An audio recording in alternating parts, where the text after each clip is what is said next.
Even if you've never seen the 1960s sitcom, you probably know about the Addams Family.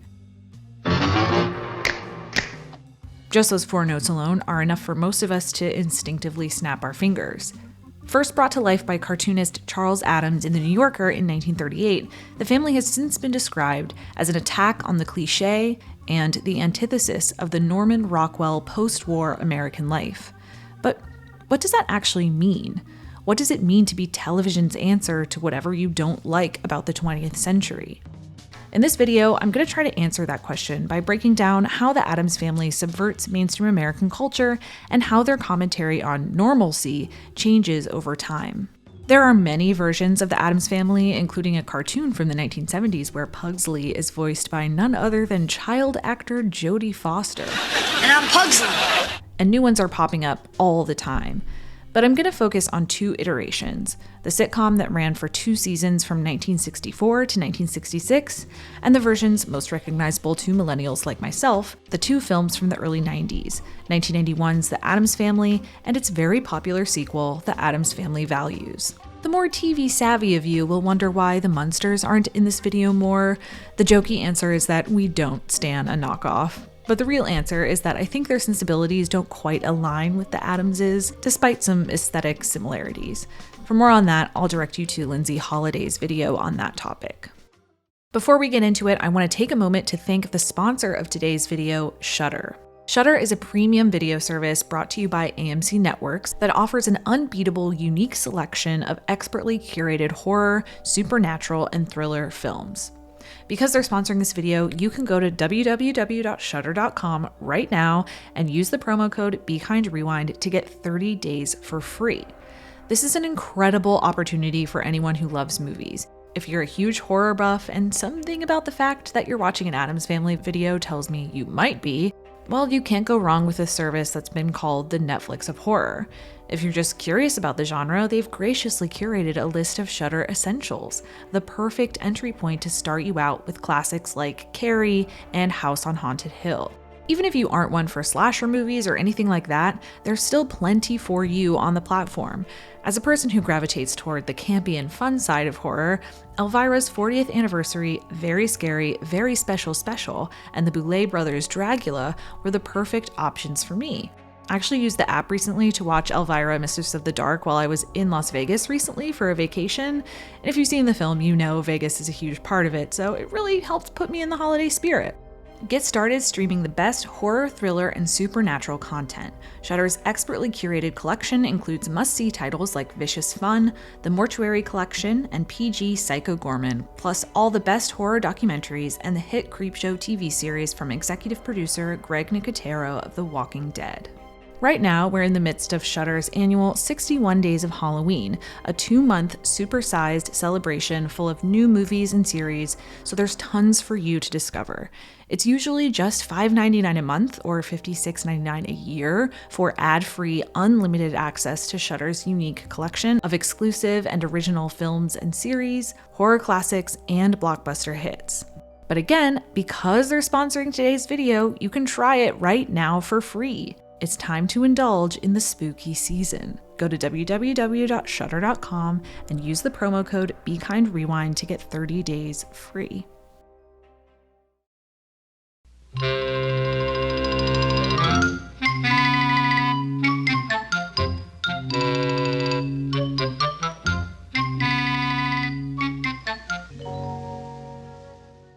One winter morning, former NBC executive Dan Levy saw a copy of Charles Addams' book Homebodies in the window of a bookstore. Inspired by the macabre illustrations, he approached the artist with a pitch: turn the series into a television show, a sitcom chronicling the daily lives of this gruesome group. Addams agreed, and thus the Addams Family was born. The gimmick of the show, as in the comics, is that the Addamses aren't your average American family. Their tastes and sensibilities are offbeat, to say the least. So a good portion of the comedy comes from average Americans interacting with the Addamses and running away in either fear of or disgust at their strange habits. Because Gomez and Morticia don't work and the kids don't really go to school, their lives are very contained within their home. So for this dynamic to work, anyone who comes into their home immediately needs to understand that something isn't right, that something is very visibly different. This is why the costuming and production design of the show are so important, and additionally, why they can tell us so much about what was considered normal or ideal for American families in the 1960s. So let's start with the more straightforward stuff, costuming.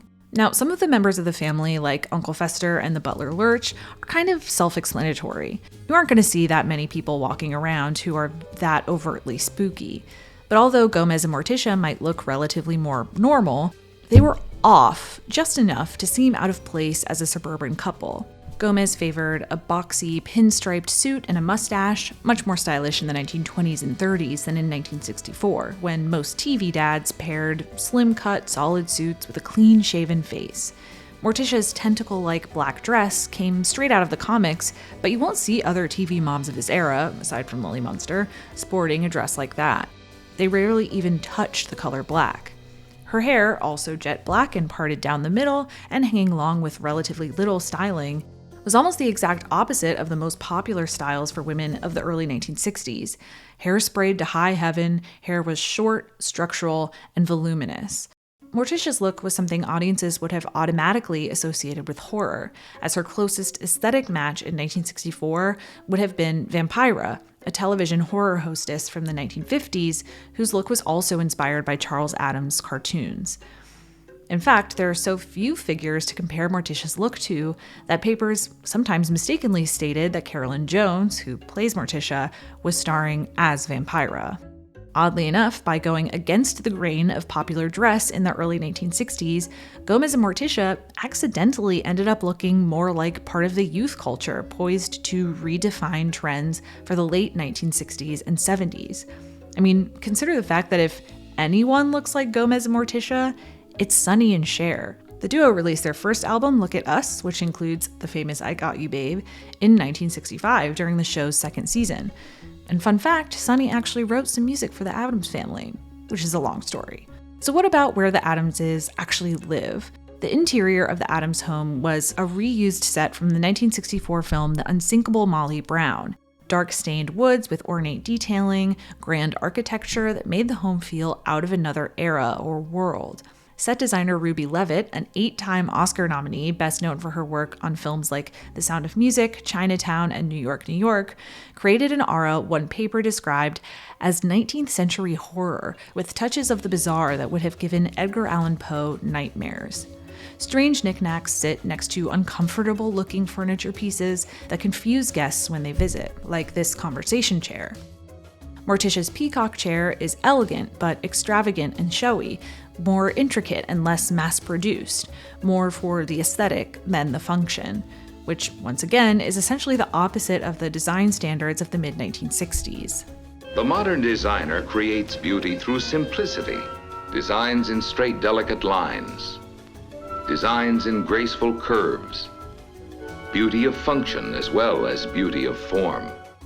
Mid-century modern furniture is very trendy these days, but this was, after all, the literal mid-century, so most of the homes you'll see on television during this time reflect that mode of interior design.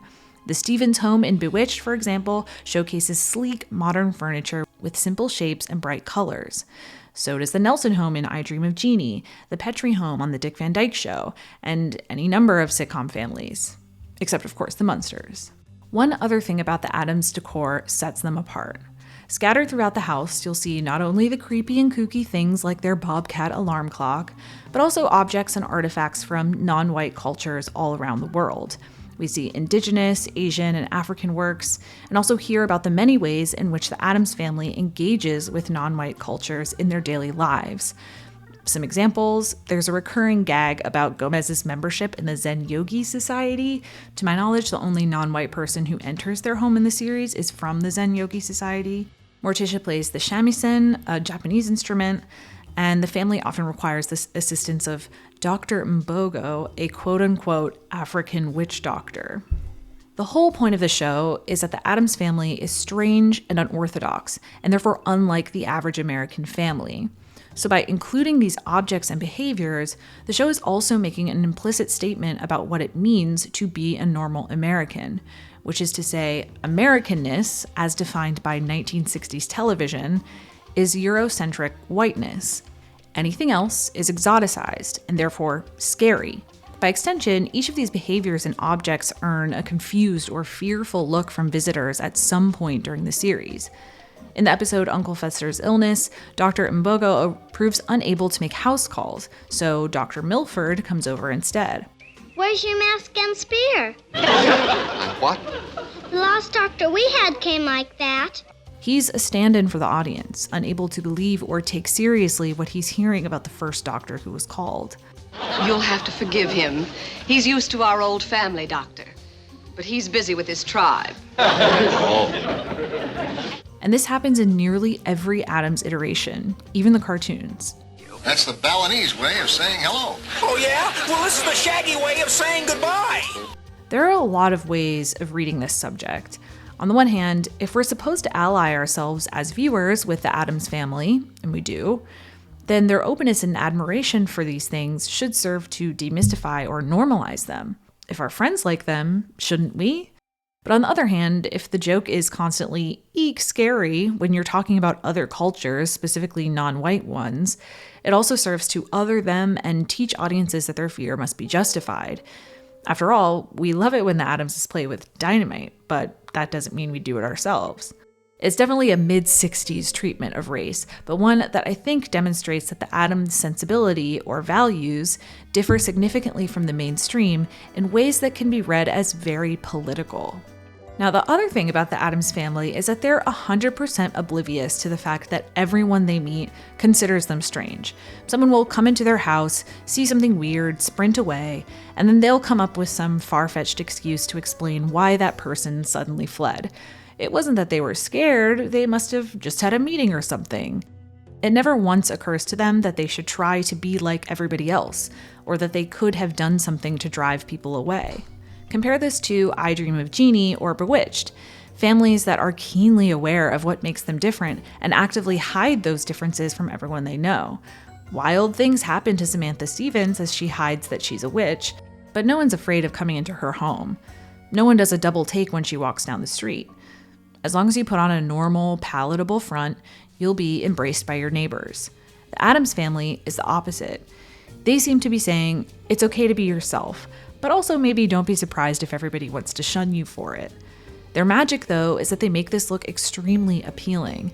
In fact, their family dynamic is so positive that it is almost utopian.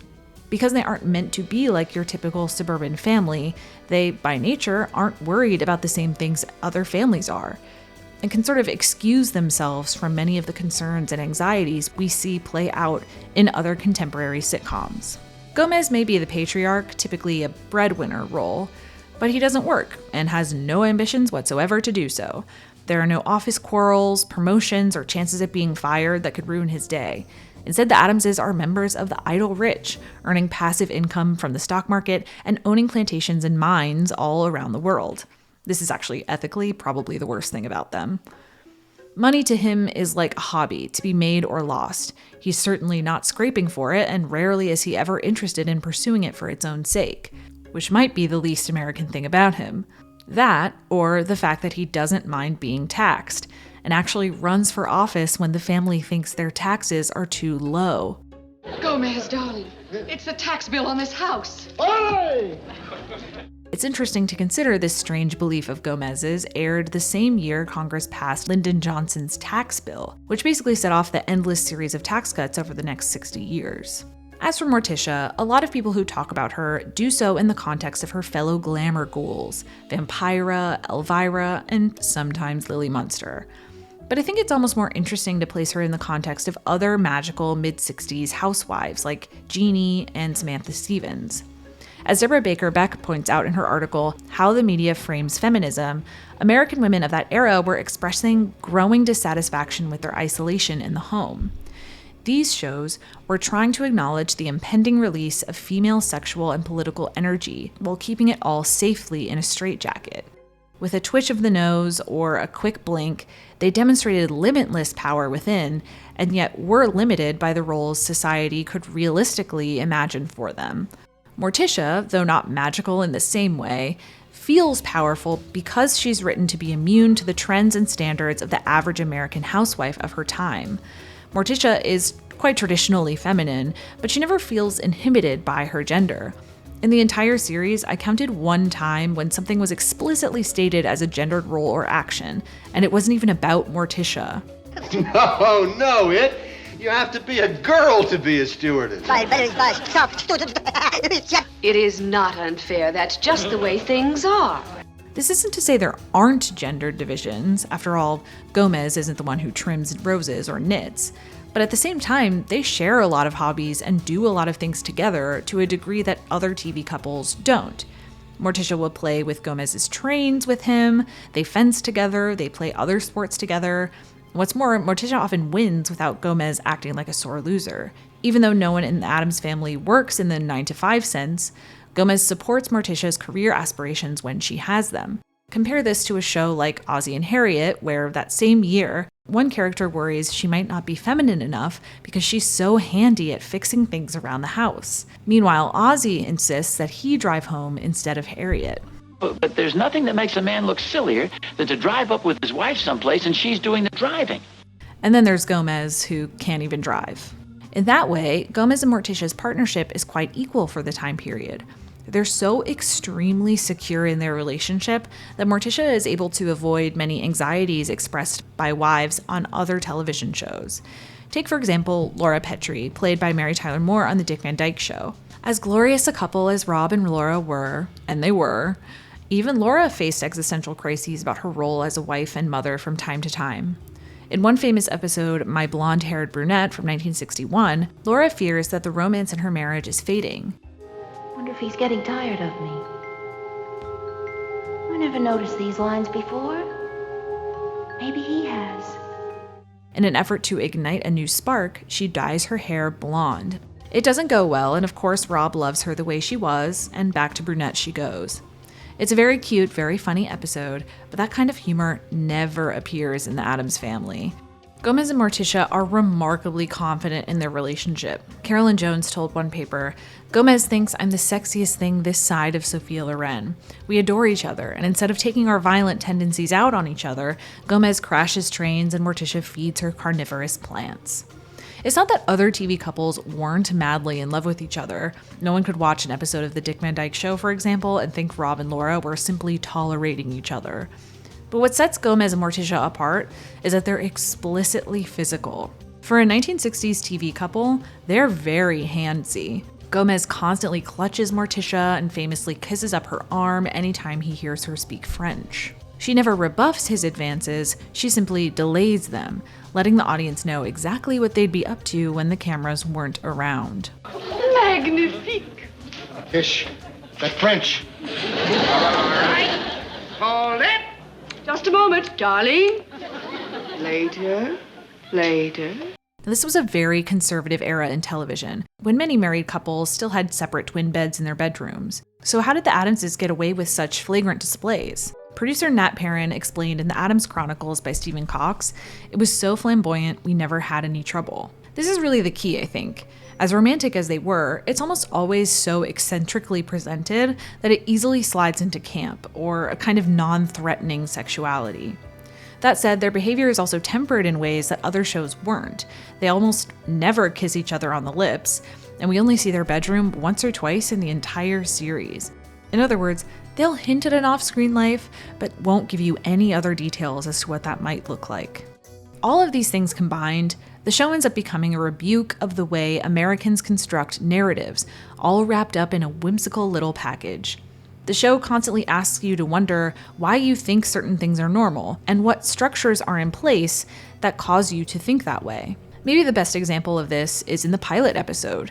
A truant officer comes to the Addams home and informs Gomez and Morticia that they actually need to send Wednesday and Pugsley to school. They agree and send them off for their first day, but the kids come home crying and upset. Why? Father, it was terrible. They killed him. Mr. Hilliard? The dragon. What dragon? Who killed the dragon? A knight in shining armor. He killed the dragon. It's meant as a joke, like, haha, they aren't rooting for the knight like they're supposed to.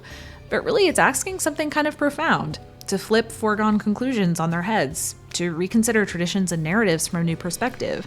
They're very ahead of their time in this way. How many other films these days are trying to do exactly that? some more successfully than others. And how relevant is that process of unlearning and relearning to cultural movements of 2021? The way they stand up for the underdog is something the 90s films would take to the next level.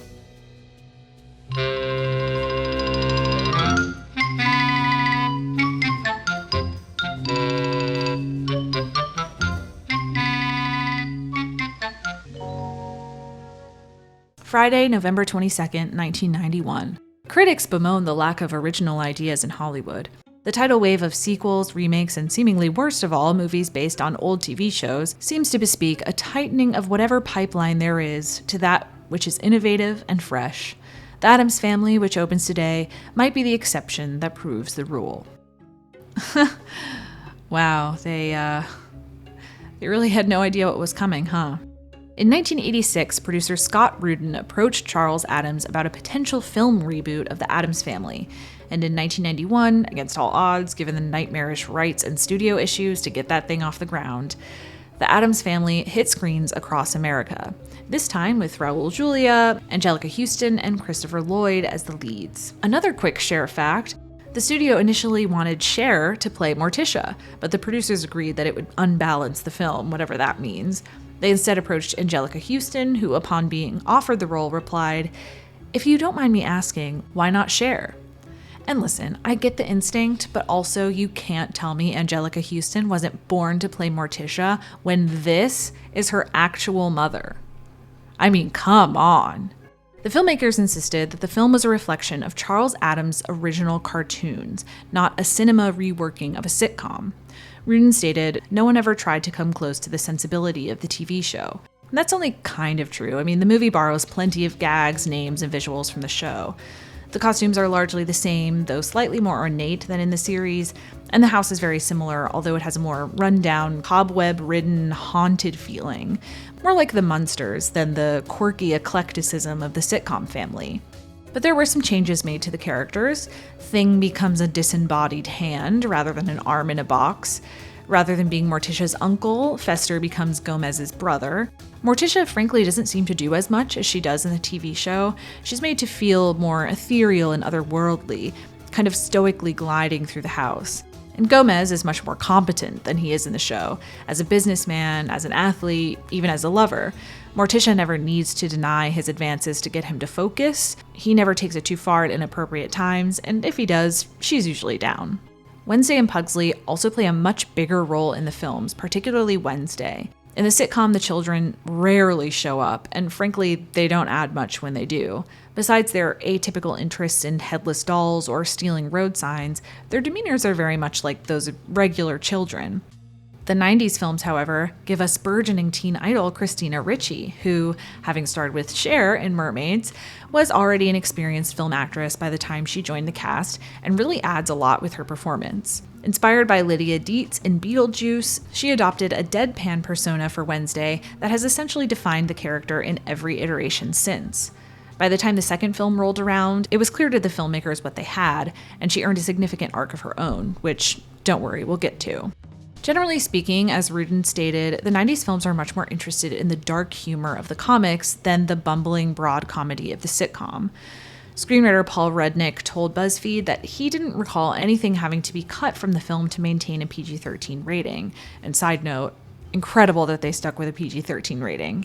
I remember there was one moment on set when director Barry Sonnenfeld called his wife gleefully and said, "Guess what? Today I threw a baby off a roof." So once that proved normal, there were very few boundaries. So the films give the Addams Family permission to more boldly embody the things the sitcom only had permission to hint at. The gags are slightly more violent than the shows, though never bloody or injurious. We hear a lot about dynamite and knives in the sitcom, for example, but we almost never actually see them. Certainly not being used by children. Here, that's the joke. We see it all the time. Gomez and Morticia are much more passionate and measurably less flamboyant, although still silly to a degree. And there's definitely no skirting around the issue here. In the Addams Family Values, they say it plainly and clearly, with none of the usual illusions. Then Mommy kissed Daddy, and the angel told the stork, and the stork flew down from heaven and left a diamond under a leaf in the cabbage patch, and the diamond turned into a baby. Our parents are having a baby, too. They had sex. Unlike the show, the films allow the family to engage with strangers quite regularly outside the home, and the quote-unquote normal people they meet tend to be more accepting of them than their 60s counterparts, some of whom would recoil upon simply hearing the name Addams.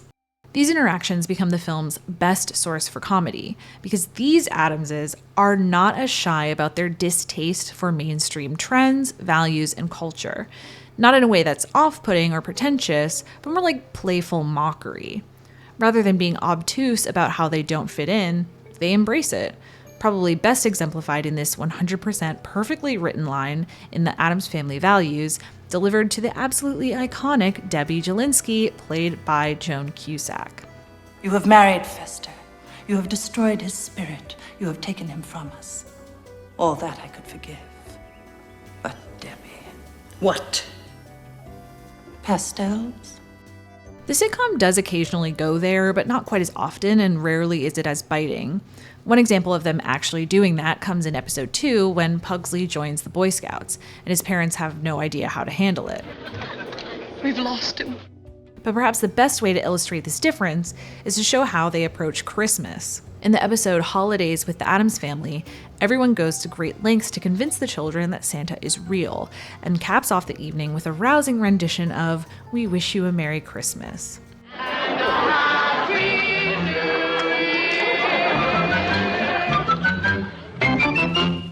The 90s film makes no such effort to appease the jolly Christian culture. Instead, in a joke ripped right from the comics, they stand over carolers at their front door and empty a cauldron on them. By extension, the sitcom's roundabout rebuke of American culture becomes more explicitly political in the 90s films, particularly in the Addams Family Values, which takes the idea of reframing cultural narratives to the next level.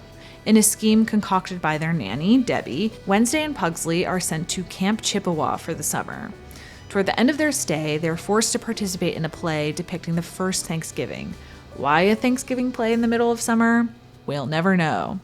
The chipper, waspy, popular white kids are asked to play the Pilgrims. Everyone else plays the Native Americans, a clear message about how power structures see race, desirability, and Americanness. This is a pretty dark joke, but it's also a bold statement that the 60s sitcom certainly wouldn't have had the gumption to make. The film takes it a step further. Wednesday, playing one of the Native Americans, is set to deliver her lines in the play when she goes rogue, once again reframing the narrative. You have taken the land which is rightfully ours. Years from now, my people will be forced to live in mobile homes, on reservations. Your people will wear cardigans and drink highballs. The Addams Family separates aesthetics from values. As one critic observed of the 1960s sitcom, I have some difficulty reconciling the innocence theme with the Father Addams' pleasure at colliding trains, or the little girl who plays with headless Marie Antoinette doll, or the stuffed swordfish with the man's leg in his mouth.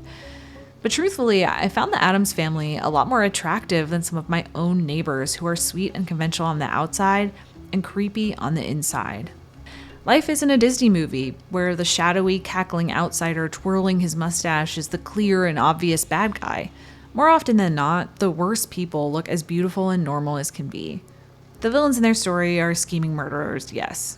But they're also just everyday, narrow-minded people who prioritize conformity and exclude others. The Addams Family universe makes that clear, and teaches a new ethos in the meantime. As director Barry Sonnenfeld told the New York Times, the acceptance of eccentricity and nonconformity is what the movie's all about. It seems like we should all be a little more like the Addams Family.